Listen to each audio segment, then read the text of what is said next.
உலகெங்கிலும் இருந்து ஸ்ரீ பாலமுருகன் ஜோதிட மருத்துவ சேவை மையத்திற்கு ஆதரவு நல்கி வரும் அத்துணை நல் உள்ளங்களுக்கும் ஸ்ரீ பாலமுருகன் ஜோதிட மருத்துவ சேவை மையத்தின் அன்பான வணக்கங்கள்.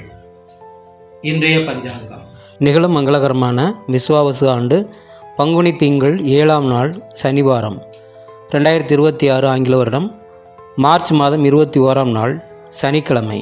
சூரிய உதயம் காலை 6:19 திதி அதிகாலை 4:28 வரை துவிதியை, பின்பு திருதியை. நட்சத்திரம் அதிகாலை 4:12 வரை ரேவதி, பின்பு அஸ்வினி. யோகம் இரவு 8:58 வரை ஐந்திரம், பின்பு வைதிருதி. கரணம் அதிகாலை 4:28 வரை கௌலவம், பின்பு மாலை 3:27 வரை தைத்தூலம், பின்பு கரசை. சந்திராஷ்டம நட்சத்திரங்கள் பூரம், உத்திரம். கோட்சாரம் சந்திரன் மேஷத்திலும், குருமதனத்திலும், கேது சிம்மத்திலும், செவ்வாய், புதன், ராகு கும்பத்திலும், சூரியன், சுக்கிரன், சனி மீனத்திலும் உள்ளனர். கௌரி நல்ல நேரம் காலை 10:30 முதல் மதியம் 12 மணி வரை, மீண்டும் இரவு 9:30 முதல் 11 மணி வரை. சுபம்